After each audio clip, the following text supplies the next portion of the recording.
John Jones. John Jones? Yeah, me too. Me too. It's the best. It's the best, huh? Yeah. It will kill you. Salut à tous les amis, j'espère que vous allez bien. On est à Dubaï à Binous Gym. Aujourd'hui, on se retrouve pour une vidéo de combat. Bien entendu, le grand fight qui s'annonce entre Ciryl Gane et Jon Jones.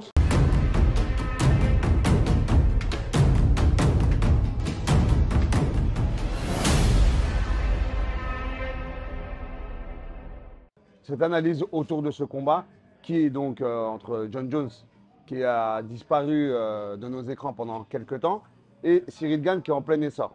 Okay, je rappelle que Ciryl Gane il est sur une victoire. Juste avant, il avait fait une défaite contre Ngannou. Et là, Ngannou, qu'est-ce qu'il nous fait?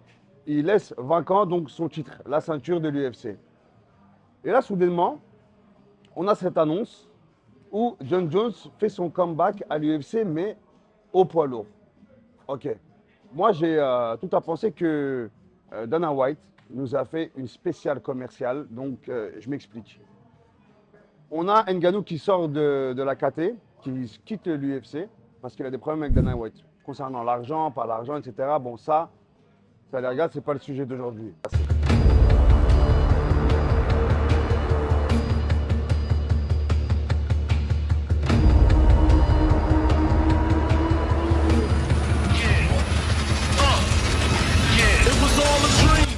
Donc pour moi, Ciryl Gane, là, il a vraiment un gros challenge qui s'oppose à lui. Parce que s'il perd ce combat, il va descendre vraiment définitivement en seconde zone dans les fight cards. Mais s'il gagne contre une légende comme Jon Jones, il sera propulsé du coup comme leader de la KT. Voilà. Donc le sacrifice est à la hauteur de la récompense. Donc moi, je suis un peu mitigé. C'est pour ça que dans la vidéo, je vais vous donner mon avis et vous expliquer moi comment je vais le visualiser. Et ça risque d'être pas mal du tout.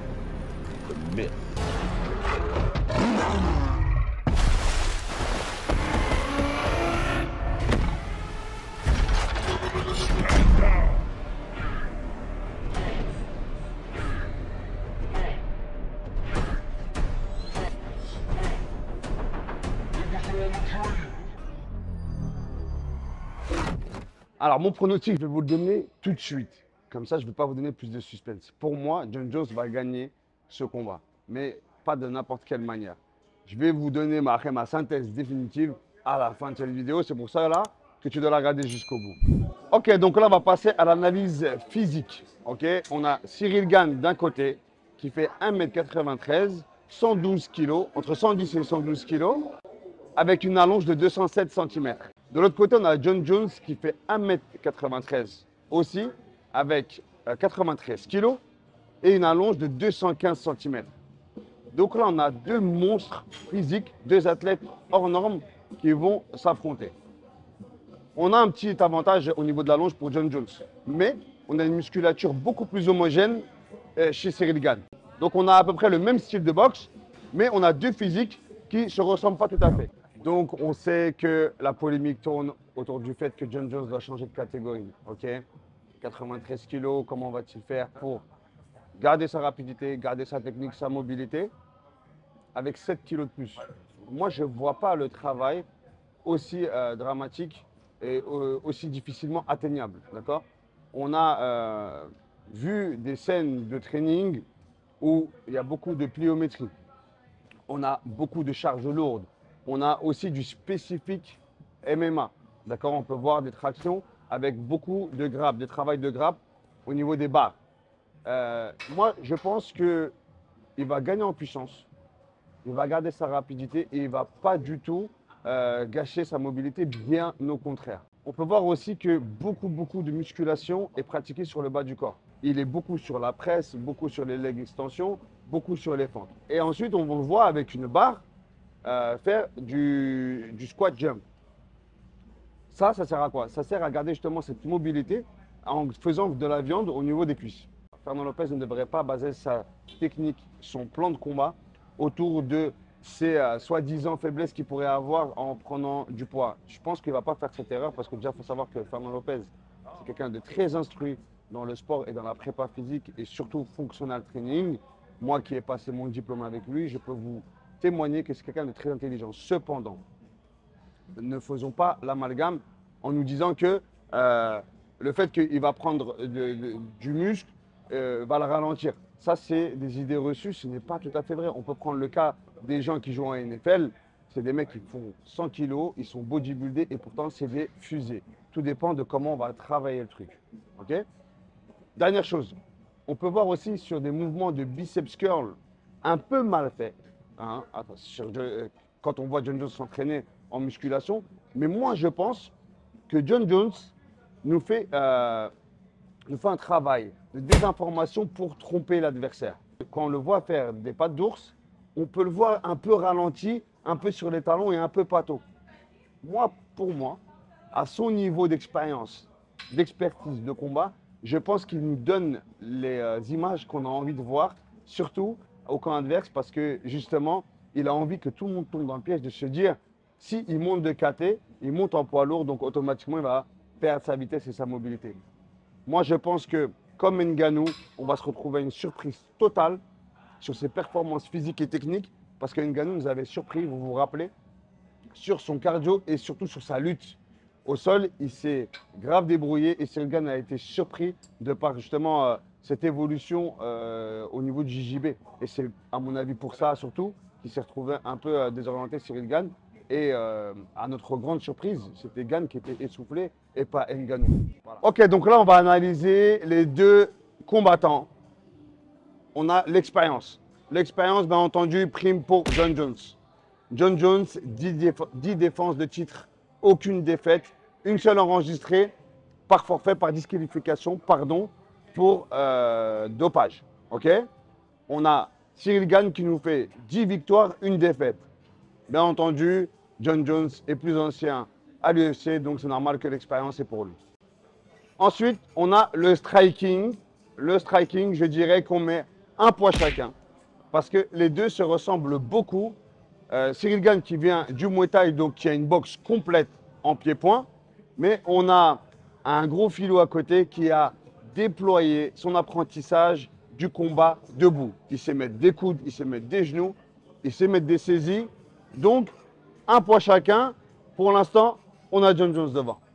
Au niveau de la force pure et la force athlétique, je donnerai un point à Cyril Gane dû à sa grosse musculature et supérieure à celle de John Jones sur le bas du corps. En termes de puissance, je mettrai un point aux deux combattants. Pour moi, ils sont égaux en termes de punch. Pour le reste, ça va se jouer sur la stratégie du combat. Lutte et JJB, je mettrai un point à John Jones, car on a vu beaucoup plus de soumissions chez John Jones, malgré que Cyril Gane se débrouille très très bien. Et pour le cardio, je mettrai un point chacun aux deux combattants, parce que c'est vraiment deux parfaits athlètes. Physionomie du match, qu'est-ce que je pense qu'on va voir ce jour-là? Deux possibilités du côté de John Jones. John Jones, soit il va vouloir exterminer d'entrée Cyril Gane pour justement montrer sa supériorité au sein de l'UFC, vu qu'il l'a quitté pendant pas mal de temps, ou soit il va lui faire une démonstration totale et technique de tout ce qu'il a appris pendant toutes ces années et son expérience va le mettre à profit devant Cyril Gane. On sait qu'il a un excellent entraîneur qui est Fernand Lopez. Fernand Lopez qui va justement peaufiner tout ce travail-là à l'entraînement. D'ailleurs, on a pu voir quelques images de l'entraînement de Cyril Gane avec Fernand Lopez qui travaille justement sa défense. Donc, il est là sur la gauche et il envoie avec le buste. On peut voir que Cyril Gane met un middle jambe arrière, buste reculé. Ce qui fait que Fernand Lopez est en train de lui faire travailler justement le fait que John Jones va mettre beaucoup de jabs, vu qu'il a une allonge supérieure. Et de là, on a Cyril Gane qui va lui mettre des gros middle à distance pour essayer de le toucher aux côtes. Ce que je pense qu'il va faire Cyril Gane juste après, c'est qu'une fois qu'il touche en middle, il va partir directement saisir les jambes longilines de John Jones. Ce qui va les différencier dans ce combat, c'est le caractère. Cyril Gane est un gentil. Cyril Gane vient faire son sport, vient faire son kiff, sa passion. John Jones, ce n'est pas la même chose. John Jones, il a un parcours très atypique, très difficile, avec une enfance difficile et avec tous ces déboires qu'on a pu voir dans les médias, la drogue, les violences extrasportives, etc. Là, je pense qu'il va vouloir marquer l'histoire, même s'il l'a déjà bien marqué, mais mettre un point final à sa carrière en disant « Je suis le meilleur » et je le resterai toujours. J'ai besoin de votre avis, de votre like aussi. et mettez-moi en commentaire qui vous voyez gagnant pour ce fight. Bon visionnage, à bientôt. John Jones? Yeah, me too. Me too. It's the best. It's the best, huh? Yeah. He will kill them. Yeah, really? Really, he has wrestling. He will take and smash. Can also, he's good from up. Yeah. But John Jones is wrestling. He will go down and he will do heavy work. But Sirigan, he worked too much Ground. ground. But he work now, not from beginning. Basic. Yeah, you are true. Voilà. Il a dit la vérité, il a dit le truc, c'est quoi? C'est que il travaille beaucoup maintenant, mais John Jones, lui, il vient du sol. Ça veut dire que il n'aura pas le niveau. Cyril Gann or Joe Jones? John. John? John Jones. John Jones? Yes. Why? I think he's more aggressive. More aggressive. Ah, yeah. He's more aggressive. Yeah, true. Yeah, I think he's more better. Ok, thank you. Okay. Donc, tu vois, lui, il a parlé d'agressivité. Donc, on a retrouvé quoi sur 3 témoignages? L'agressivité, donc le caractère, ce que j'avais notifié à la fin. Le sol. Ok, donc il va l'étouffer John Jones. Et la technique ici. La technique.